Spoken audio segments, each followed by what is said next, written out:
Palace press officer.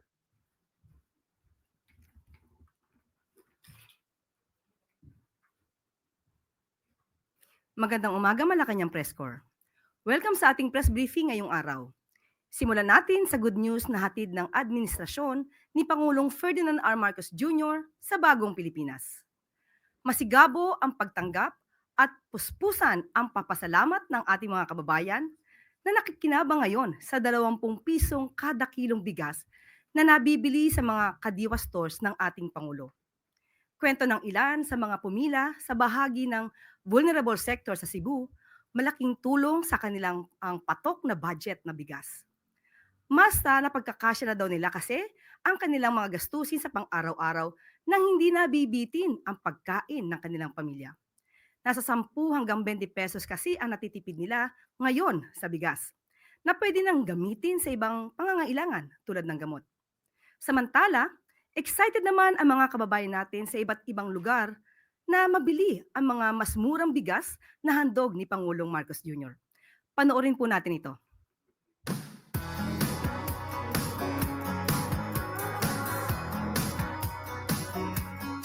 Akong mensahe sa Presidente, kinahanglan magtuloy-tuloy ang 20 pesos na bugas sa tanan ng katauhan. Maora na. Maraming salamat. Litay kinig dako ma'am, nabot na na ang among gipangayo na 20. Oh, pasalamat kong dako na siniin na ang among gipanghanoy nga 20.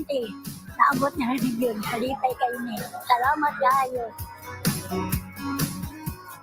Malaki talaga yung yung tulong sa mga kababayan natin, no? Lalo na ngayon sa panahon ngayon, sobrang mahal yung bigas na 20 per kilo, sobrang talaga yung maitulong nila sa mga bawat pamilya. Ang laking tipid. Salamat. Sobrang ang laking tipid. Maraming salamat. Hindi lang siya nangako, tinupad niya.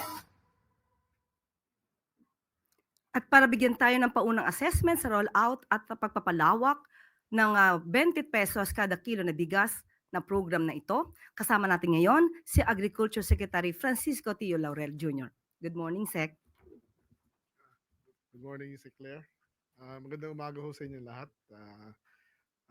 Well, nandito na ho yung 20 bigas, no? Meron na. At roll out natin to and I have the details here and well, I think I'll ask for yung mga questions. Thank you. We can now open the floor to your questions. Tuesday New, DZBB.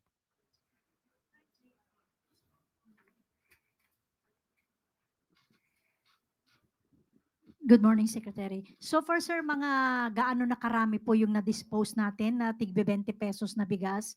And I understand sa Kadiwa stores lang po muna ito and for vulnerable sectors, ano po, kailan po mai-open yan for all, rice for all, the 20 peso rice? Well, base sa utos ng Pangulo natin, no, si Ferdinand Bongbong Marcos Jr. at na paramihin na to kaagad at i-implement kaagad. Sa Cebu, basically nasa 37 LGUs na tayo of Cebu, no?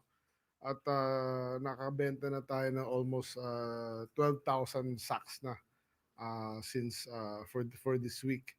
Sa mga Kadiwa stores natin na 34 Kadiwa stores, medyo konti pa lang dahil we started with a few nung Lunes, tapos nung Wednesday, ngayon nasa 34 na tayo. Pero, well, kita naman natin na medyo natutuwa ang mga tao at tuloy-tuloy naman. Ang problema namin na ina-address ngayon yung haba ng pila, no? So, we have ordered na bibisita ako, iikot ako mismo at para ma-address nga, magdagdag ng silya, maglagay ng electric fan kung hanggat kaya may kuryente, maglagay ng mga trapal o tolda para maano sa init. Alam niyo naman mainit ngayon, kaya i-address ho natin yan para maging mas maganda yung experience ng ating mga mamimili. Follow up lang, sir. So far, sir, ilan na yung naipalabas ninyo from NFA warehouses at sasapat po ba ito para masustain yung program? Definitely, we ang total natin yan, we have 1 million sacks available, no? Na milled rice na yun, newly milled rice. From Mindoro, nakapagpadala na tayo ng barko sa Visayas. Unang barko dumating na sa Cebu. May pangalawang barko na aalis this week papuntang Bohol. galing sa Mindoro yun. Yung Iloilo naman na mukhang nagbebenta na. But of course, ang problema natin ngayon is yung election na hold nga tayo sa election ng sayang nga ho yun eh. Ng 10 days. Then ngayon, may mga nanalo, may natalo. At of course, like sa Cebu, there's still a question kung itutuloy ba ng bagong gobernador yung programa o hindi. Sa Bohol naman, yun ang mukhang susunod na pupuntahan natin at fina-finalize na yung schedule tsaka yung stocks na meron na doon at magla-launch sa Cebu, Southern Leyte, and others. No? Yun isa pang follow-up na sir, yung mga bagong luklok na mga LGU na nasa kabilang kampo, susuportahan po kaya ito para magtuloy-tuloy lang yung programa? Nakausap nyo na po ba sila o mayroon na po bang initial na pakikipag-ugnayan dun sa mga bagong naluklok sa pwesto na LGUs? Kami dito sa DA, wala namang kaming kulay dito. No? We are doing our job for the Filipino people. Yan ang utos ng ating presidente. No? Lahat ng kailangan bigyan ay bigyan. No? Walang kulay ito. At yes, we have started to trying to set appointments na with say the incoming Cebu governor and other government officials na kasama dun sa unang phase 1 na tinatawag natin, which is the NIR Region 6, 7, and 8 and yung Rice Emergency 12 and yan. Thank you, sir. Alvin Baltazar, Radio Pilipinas. Secretary, good morning po. Secretary, nabanggit nyo yung tungkol doon sa cooperation sana ng mga taga-LGU, Secretary. Apo. Bago ba yung election, ilang LGUs po ba yung nagbigay na ng kanilang cooperation para dito sa pagdidistribute ng Burambigas? Well, nung meeting namin dun sa Cebu with the governors of Visayas, almost all have committed naman. But then there are steps, katulad na may MOA na kailangan pirmahan, then ayun ngayon ang nandun tayo, may mga pumirma na, pero meron pang mga hindi nakapirma pending yung, siyempre naging busy na lahat ng election eh. Pero ngayon tuloy-tuloy na lahat at we're setting up meetings and signing and scheduling the launches na. Oo. Kanina, Secretary, nabanggit nyo rin yung tungkol doon sa pila. Yung sa pila, mukhang may problema tayo doon sa pila. May mga pumipila daw kasi sa Kadiwa na nagpapakilalang anak ng mga senior citizen kasi hindi na makalakad, naka-wheelchair na. So, pwede raw ba yung ganong klase ng sistema on their behalf? Well, sa ngayon, pinapayagan namin yun dahil nga it might be true na ganun nga sitwasyon, but of course we are listing down yung mga ganun nagki-claim and we will be counter-checking siguro sa kanilang tahanan at bisitahin sila para makita lang talaga. But of course, as of the moment, we cannot question and we really need to dispose and move out our stocks, magandang quality na bigas para tuloy-tuloy ho na at least makinabang. Anyway, makikinabang din naman yung iba. Secretary, ihabol ko na lang ito. As of now ba, meron tayo nakukuha ang mga reklamo doon sa mga posibleng pananamantala ng mga traders doon sa mga magsasaka? Particularly yung mga nambabarat sa mga local farmers natin. Well, meron na kami listahan of areas na identified na talagang mababa ang bili masyado ng traders sa mga farmers.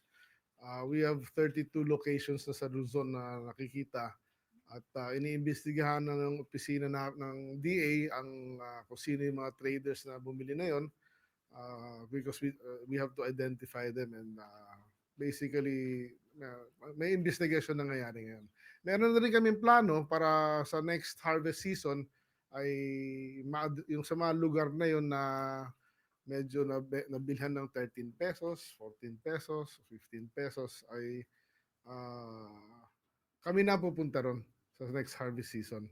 Nakahanda kami bumili at meron na kaming marketing or procurement group na mobile na tatakbo sa mga may balitang area na mababa ang presyo ng palay. Secretary, isa na lang talaga. Doon sa ginagawa niyong investigation, mayroon bang posibleng kasong maisampa doon sa mga nanggugulang sa mga local farmers natin? At anong kaso? Well, technically, wala as of the moment. Pero siyempre, maghahanap kami ng paraan na legally baka maglabas kami ng policy in the future. Parang pinag-aaralan pa ho to, no? But the idea that is set a floor price. Sa ibang bansa, meron mga ganung patakaran, no? Like in India and other countries. So we are studying the best practices, no, sa iba't ibang bansa so that we can hopefully, but of course, itong mga ganito, we were checking pa kung kailangan ba ito batas o pwedeng Department Administrative Order lang, ano. Salamat po, sir. Lay Pardilla, People's Television. Good morning, Sec. Sec, you've mentioned about the phases. When are we planning to expand the distribution of NFA rice or bigas, Bente Bigas to Mindanao? Okay. Well, yung phase 1 natin is ngayon na, no? With Negros Island region, Sinama region 6, 7, and 8. Just to add, ano, and more details on that, sorry, may kodigo ko dito para I don't miss. Dahil maraming, ano, sa region 1, first phase, ulitin ko lang, Negros Oriental, Samar, Eastern Samar, Negros Occidental, Northern Samar, Leyte, Bohol, Antique, Cebu, Iloilo, Capiz, Biliran, Southern Leyte, Guimaras, Siquijor, Aklan. Sinama din namin ng Mindoro kasi may clamor from Mindoro na galing sa amin yung bigas. Bakit wala kami? So sinama na namin sa first phase yan, and we are contacting yung mga governors dyan, no? Oriental and Occidental. Phase 2, ang target namin will be by July. And ang as mentioned before, yung ang rating namin is based on poverty incidence, ano. So number 1 on sa phase 2 natin in July would be Zamboanga del Norte, which has a 37.7% of poverty incidence. Yan ang isa pinamataas. Pangalawa, Basilan, Cotabato City, Tawi-Tawi, Maguindanao del Sur, Maguindanao, Davao Oriental, Sorsogon, Maguindanao del Norte. Yan ho ang phase 2. Ang phase 3 naman, September, no? The list is Sultan Kudarat, Lanao del Norte, Catanduanes, Agusan del Sur, Sarangani, at Dinagat Island. So yan ho yung tatlong phases natin na i-implement natin for yung tinatawag na shared subsidy, no? Shared subsidy. Sa Kadiwa naman, siguro nabanggit na rin nung the other day ng press namin na sa ngayon 34 ang Kadiwa outlets, no, na meron for the vulnerable sector. By next month, it will be 55. Tapos yung sumama sa amin sa Rice Emergency 12 ay qualified din mag-join dito sa shared subsidy, which is itong Sinaloan, Laguna, Camsur, Mati, Davao, Cotabato Province, San Rafael, Bulacan, Palayan, Nueva Ecija, Isabela Province, Mataas na Kahoy, Batangas, Batanes, Navotas, at San Juan. Yan ho. Sir, follow-up lang naman po dun sa question ni Kuya Alvin. Ano po ba yung goal ng floor price para sa mga magsasaka? Well, ang goal nun is para makaset tayo ng floor price na hindi sila nalugi. Kasi ang pinakaayaw natin mangyari, malugi yung farmer, di ba? Dahil nga pinaghirapan niya, pinagpawisan. Siyempre, hangad natin kumita. Pinakamaganda. Pero kung sakaling due to adverse conditions or situations, ano, meron pa ring floor price para nga hindi... Ang importante kasi ma-maintain natin tinatawag na planting intention, eh. No? Kung nalugi ka this year, wag lang masakit at kung hindi ka nalugi, break even ka lang. At least malakas ang loob mo magtanim sa sunod na taon, eh, di ba? Hindi mababawasan yung pagtatanim. Yun ang pinaka-importante. So, yun yung idea. And hopefully nga makahanap kami ng batas o ruling na kung hindi sumunod ang isang trader o isang buyer sa floor price, ay pwede nating kasuhan or ma-account sila. Katrina Domingo, ABS-CBN. Sir, good morning. Sir, initially, saan po yung 32 areas? Can you name a few provinces? Saan po yung pinakamaraming, yung sabi niyo po kanina, mayroong investigation doon sa traders na bumibili ng very low prices. Saan po yung particular areas? Unfortunately, I don't have the details with me now, but maybe after this meeting, hahanapin ko sa computer ko. Sir, on the shared subsidy, how much na po yung na-suspend ng government for subsidizing rice for indigent families to pull down the prices to 20 pesos per kilo? Depende sa tanong mo yan eh. Kung actual cash ba na linalabas namin ngayon, actually wala pa. Dahil sarami natin ng stocks. Sa ngayon, ang stocks natin ngayon ng palay is nung unang nagsasabi ako, 300,000 tons na ngayon, nasa 400 plus thousand na eh. So lahat yan is yung NFA na bigas na binili galing sa GAA namin.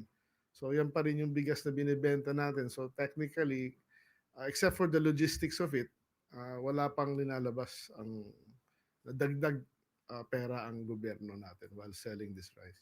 Sir, last from my end. Sir, under the in the next 3 years, in the remaining 3 years of President Ferdinand Marcos Jr., would it be possible, how likely is it for the government to extend the 20 peso rice for non-indigents, regular Filipinos? Well, inutos na ho ni Presidente sa amin at sa akin na gagawin na natin to hanggang 2028.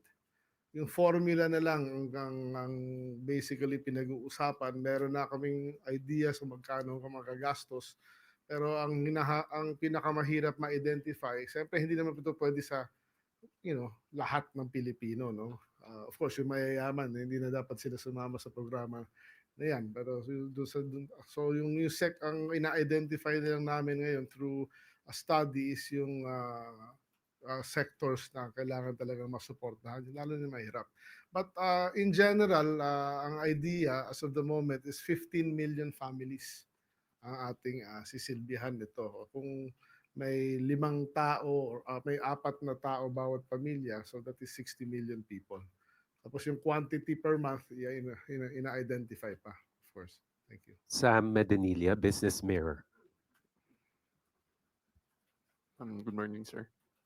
Nung last month po, na-mention ng NFA na medyo nahihirapan pa rin raw po yung government na makomply yung 15-day national rice buffer stock. Tapos ang current inventory raw po that time is 358,000 metric tons. Ngayon po, nagbebenta po kasi yung NFA ng bigas. So hindi po ba mas mahihirapan yung government na ma-reach yung buffer stock na 15 days kung patuloy po magsasell sila dun sa 20 pesos per kilo rice? Well, this year, umabot tayo ng 10 days na buffer stock, di ba? Ang main reason kaya hindi natin but we still had 5 billion peso, 5 billion plus remaining for 2024 na pera. Ang main problem namin sa NFA is kulang kami ng warehouse. O kaya yung warehouses namin, over the years, marami nang dilapidated. That's why, but of course, because of the thrust of our presidente, binigyan na niya kami ng budget last year. No? So ngayon, dahil sa utos ni presidente, ginagawa na lahat ng mga warehouse na yun. And hopefully by maybe first quarter of next year tapos na and mas marami na tayong warehouses paglalagyan ng mga bigas na yan. And the budget technically is not enough per se to get 15 days. But kung mabago nga natin yung batas, no? At yung function maibalik ng konti yung functions ng NFA na pwede magbenta ng binili sa farmer at paikot yan, then we can exponentially use the same amount of money to buy more rice, no, to serve as buffer stock and to serve the people with mas murang bigas. I-clarify ko lang, sir. Bali, off doon sa 358 metric tons na rice sa warehouses ng NFA, ilan po doon yung target ng NFA na mabenta under sa 20 pesos rice program? 250,000. Tapos last na lang, sir, for my part. Yung itutuloy pa rin po ba ng NFA yung pag-auction ng rice nito? No, ang utos ko last 2 weeks ago, I met with all the NFA officials, no, from the branch managers, regional managers, and the mga quality control. Ang sabi ko sa kanila, and pinapalakas namin talaga yung quality control ng NFA, no, para nga ang ipapabid na lang natin or na tinatawag is yung mga bulok lang talaga. Diba? Hindi naman ang sinasabi ko naman dati pa na walang 100% na walang mabubulok. Meron. Kaya lang ano ba yung acceptable dyan na parameters, no? So sa akin 1 to 2% is acceptable, industry standard yan. So yun lang ang dapat natin ipabid. Thank you. Thank you po, sir. Eden Santos, Net 25.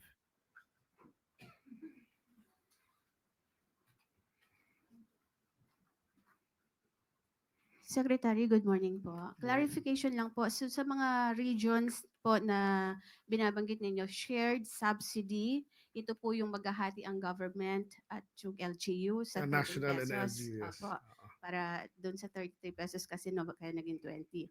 Sa Kadiwa po ba ay shoulder lahat ng government yung Yes. 13 pesos? Hindi naman 13 pesos yun kasi yung presyo ng Kadiwa from NFA is actually 29, not 33. So 9 pesos yun. So, yung bigas po, 29 pesos at 33 pesos yung original na price. Yeah, 29 yan from the start because it is supposedly yung rice na yun is medyo kaka-age lang. Aging stocks yun tinatawag. Kasi Pero po hindi naman ibig sabihin luma yun. Ibig sabihin mga 2 months old, parang ganun. yun. So, 29 pesos po pala yung original price, hindi po 33. Anyway, hindi po Sa ba... Kadiwa. Opo. Hindi po ba kakayanin ng government through DA po na i-shoulder lahat at Kadiwa centers po ang magbenta sa ating mga kababayan since meron pong mga LGUs na talagang hindi po kakayaning mag-subsidize para po makabili rin yung ating mga may hirap na kababayan na nasasakupan. Yung idea sa ngayon, medyo tama kayo ron. Yung idea sa ngayon, siyempre, hanggat maaari, dahil malaki din naman ang kailangan pera para doon sa mga first phase, second phase, third phase natin. Of course, yung mga mangyayari niyan, siyempre, mas gusto ko ng konti na may yung shared subsidy ang umiral para mas marami tayong magawa, di ba? Pero kung sakaling may LGU na may high poverty incidence na hindi kaya yun, talagang ang plano ay maglalagay ng Kadiwa. Doon po sa phase 2 mag-start on July, sabi niyo po. Yes. So ito po ay bandang Mindanao na yung makakabili po. Yeah, ng kagaya 20 na pesos nabanggit na ko nga, bigas. yung Zamboanga del Norte, yung mga Basilan. Puro actually, karos lahat Mindanao.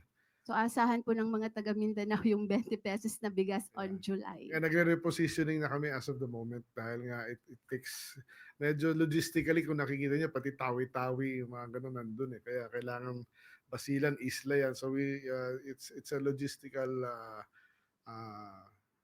concern na inaayos natin. Thank you po. Last question for Sec2 Laurel, Clay Pardilla, People's Television. Hi, sir. Sorry, sir. Other topic. Can the Department of Agriculture confirm that it will impose a countrywide poultry ban from Brazil, which is our top meat supplier? Which how it will affect our the prices and supply of processed meat products? Well, basically tinamaan sila ng bird flu, no? And as of the moment, wala tayong regionalization agreement with Brazil. So yes, we will have to ban the whole country from exporting chicken to us, no? But of course, hindi lang naman Brazil ang nagsusupply sa Pilipinas, no? Maraming nagsusupply ng frozen chicken to the Philippines. So magda-divert lang ng market.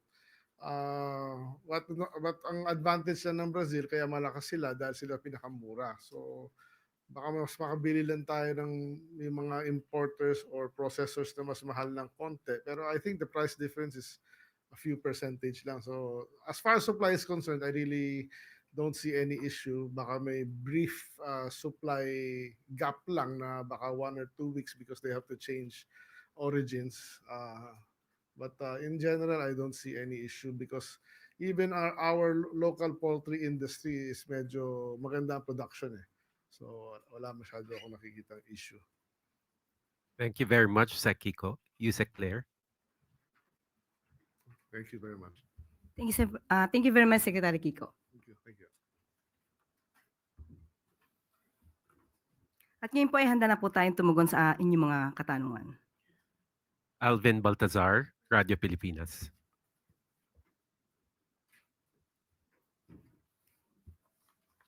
Yusek, good morning po.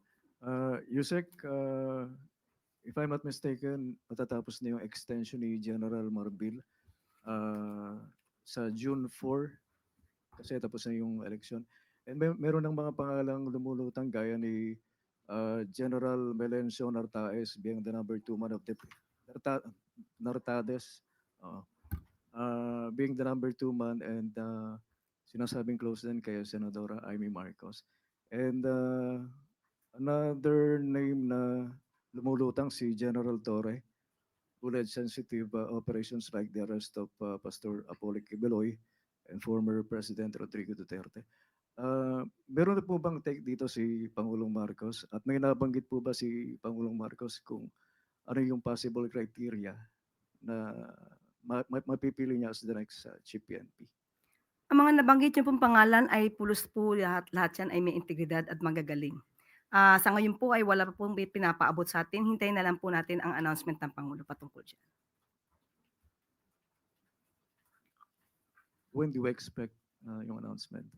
Yusek? Kapag may nakarating na po agad sa akin, sa inyo ko po agad ibibigay ang impormasyon.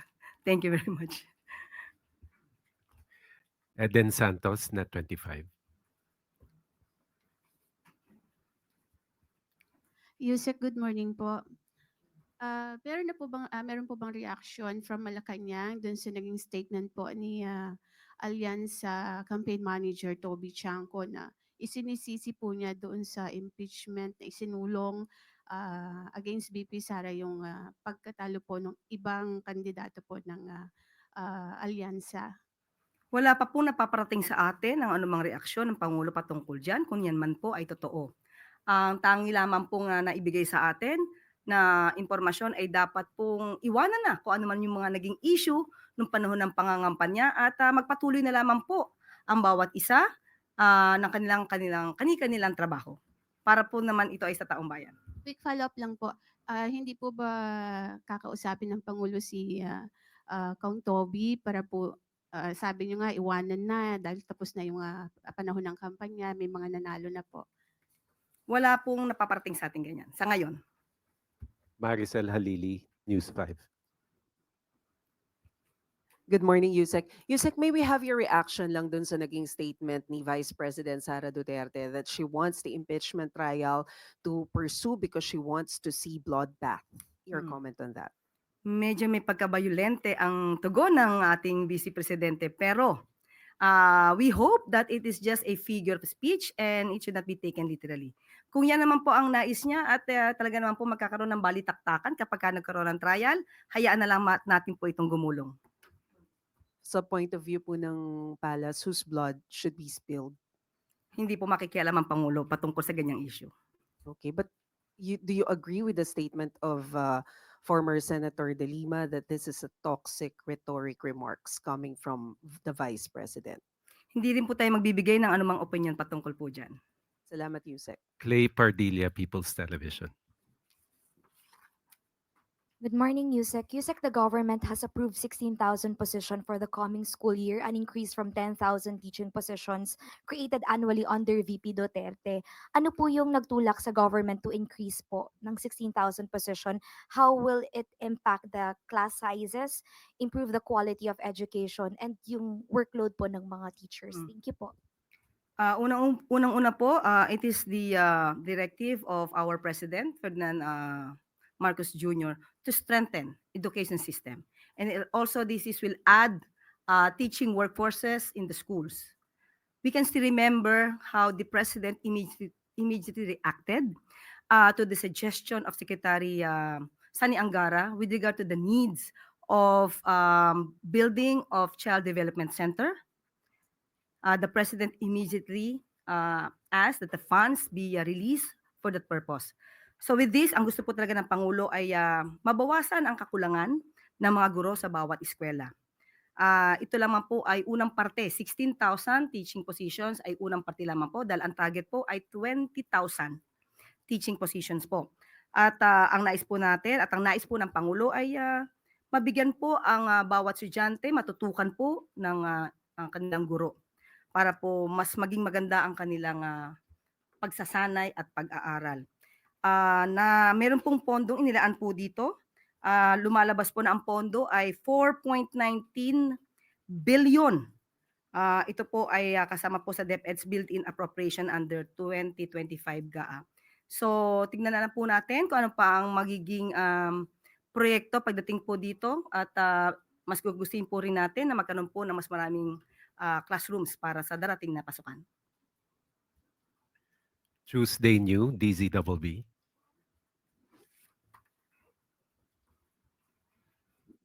Good morning, ma'am. May utos po ba si Presidente kung meron man kaugnay ng problema po ngayon sa Visayas about the condition of the San Juanico Bridge? Kasi po medyo apektado na po yung mga residente, mga negosyante, at saka yung local economy doon. Ito naman po ang una natin ipaparating, ito ayon sa ating Pangulo, ang pag-rehabilitate po. Masasabi natin makakaroon ng pag-apekto no? Sa taong bayan, sa concerned citizens na nandoon sa lugar. Pero tingnan po natin ito sa mas positibong aspeto dahil ito po ay rehabilitation. Mas nanaisin po talaga na maiwasan kung ano maaaring idulot ng disgrasya kung ito man ay hindi maaayos na maaga. So, sa ngayon po ay nagkaroon ng blue alert, ibig sabihin nasa heightened alert ang mga concerned agencies para po matugunan, marespondihan kung ano man po ang pangangailangan ng mga tao na aapektuhan. Nagkaroon na rin po ng multi-task force at magkakaroon din po ng public assistance desk on both sides doon sa bridge at may 24-hour patrol unit na rin po for safety monitoring. Magkakaroon din po ng weighing station para madetermina yung mga vehicle na pwedeng dumaan. At ito po rin ang ipinangako ng DPWH, magkakaroon po ng 13 shuttle buses, 24/7 service para dun sa mga tao na maapektuhan para po magamit po ang lugar dahil light vehicles lamang po ang maaaring gumamit dito. So, pansamantala yun po at mayroon pong pakikipag-ugnayan ang DPWH sa LGUs at sa PPA para how to ferry the buses of passengers na maaaring maapektuhan po. Last question, Sam Medinilla, Business Mirror.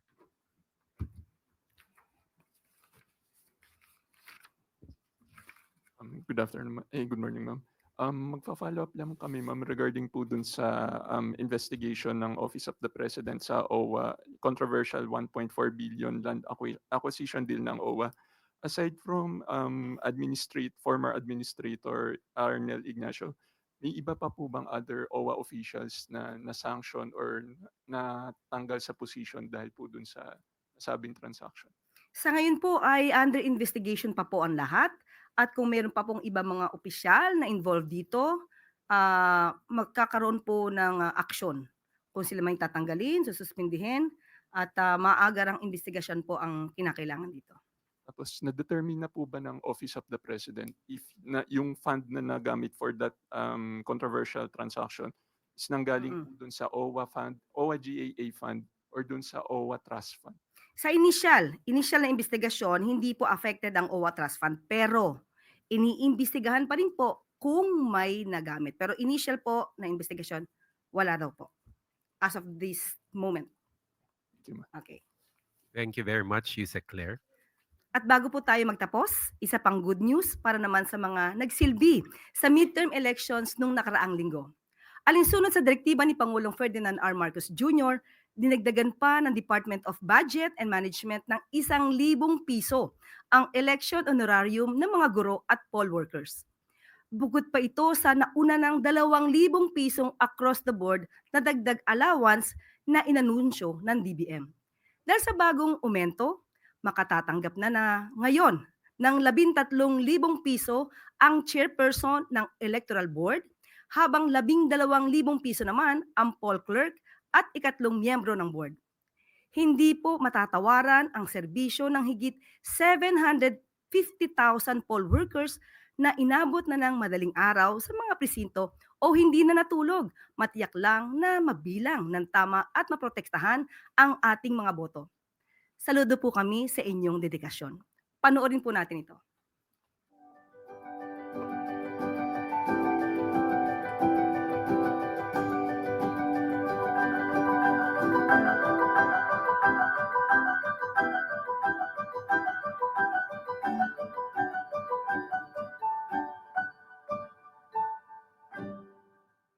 At ito po nagtatapos ang ating briefing ngayong Lunes. Maraming salamat Malacanang Press Corps. Magandang tanghali para sa bagong Pilipinas.